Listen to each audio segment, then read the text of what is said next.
Cracks in the badge, exposing more corruption and violence inside South Africa's police. Extinction as profit, how syndicates keep the Rhino war alive and target anyone in the way. And firefighters hold back Cape Town blaze threatening homes. Hello, I'm Jane Dutton. EWN, in touch, in tune, and independent. Another day exposing the rotten, sometimes questionable actions within South Africa's police ranks. In KwaZulu-Natal, a police officer has handed himself over for the murder of crime intelligence constable Sponelo Ngidi, shot several times in Marion Hill after asking a man to move his vehicle. The suspect surrendered to the Hawks after evading arrest and will appear in court on Monday. And Police Minister Senzo Mchunu has defended his decision to disband the Political Killings Task Team, telling Parliament he was of sound mind when issuing the directive. He says he acted on complaints that the unit was flouting public finance laws. Mchunu appeared for a second day before Parliament's ad hoc committee investigating police corruption, the same inquiry sparked by claims from KZN Commissioner Nhlanhla Mkhwanazi. Is there a legal reason that you as a minister and your chief of staff can record conversations with people under the Cyber Act or some legislation? It's me who advised the chief of staff to say, you may need to record your conversations with General Mkhwanazi because of the threats. It was not because for the commission, I wasn't thinking about the commission or any other thing, because he kept on saying, General Mkhwanazi is angry. Convicted criminal and ANC member Brown Mokgotsi is expected to hand in his electronic devices at the Sandton police station. It follows a police raid on his Mahikeng business premises last night, where officers searched for confidential SAPS documents and digital equipment. Mokgotsi has been accused of meddling in police investigations and colluding with alleged tender fraudster Vusimuzi Kat Matlala. Why do they only raid his thing now?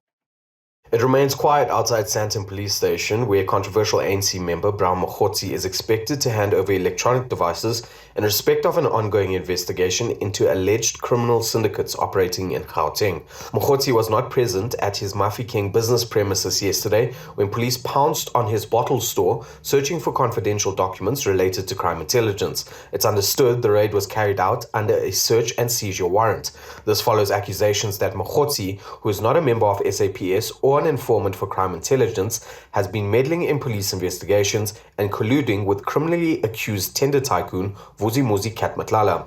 Last week, the Madlanga Commission confirmed it had issued notices to Mokgotsi to appear before the commission. Arun Singh, Eyewitness News, Sandton. The Reserve Bank has seized cars, jewelry and art from the estate of former Steinhoff boss Marcus Jooste. Jooste is accused of masterminding South Africa's biggest corporate fraud. He took his own life earlier this year as charges loomed. Officials say the seized assets are only a fraction of what's still missing.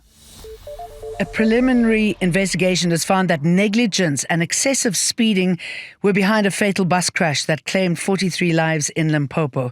The long-distance bus was travelling from the Eastern Cape to Zimbabwe when it lost control and veered off the N1 highway in Makado earlier this week. Residents in Capri, near Ocean View in Cape Town, say they're relieved the Ruederberg mountain fire has been largely contained. Firefighters battled strong winds overnight to stop the blaze from reaching homes. A spotter plane and a helicopter have been dousing flare-ups the entire day. Capri resident Shartley Wildschut says he climbed onto his roof to hose down his home as flames approached. When I jumped on the roof, obviously the fire was just behind this ridge here and it was like rising a bit. So I just jumped on my house's roof so that I could water down the whole property. Well, not whole property, but most of the property. And damage assessments in Khayelitsha and Witsands have now been done by the City of Cape Town's Disaster Risk Management Centre. Collectively, more than 300 people have been left displaced after fires razed homes. In Witwatersrand, informal structures were destroyed by fire, displacing 32 persons. Gift of the Givers is on site to provide soft relief. The fire that occurred in Khayelitsha destroyed 52 structures with 303 persons affected. The global rhino horn trade is worth billions, much of it ending up in Asia. One Limpopo farmer got caught in the crossfire. Derek Leviton of Black Rock Rhino Reserve has pushed for legal horn sales to help destroy the black market and help fund the rhino. But police raided his property last December, accusing him of hiding illegal horn, unlicensed weapons, and being in the country illegally. He was arrested and spent 3 weeks in jail before all charges were dropped, though the MPA says the case remains open.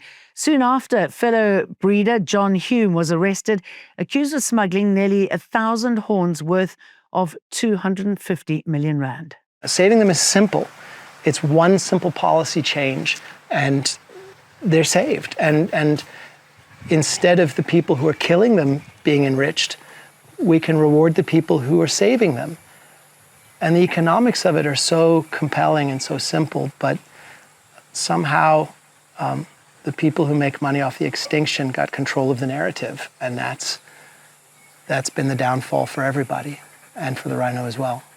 Dignitaries and heritage leaders have been gathering at the Iziko South African Museum in Cape Town for the homecoming of ancestral Khoi and San remains. The remains have returned from the Hunterian Museum in Glasgow. They were taken to Scotland more than a century ago. We shouldn't have done this. We have robbed you. We have dehumanized you. And today we are admitting.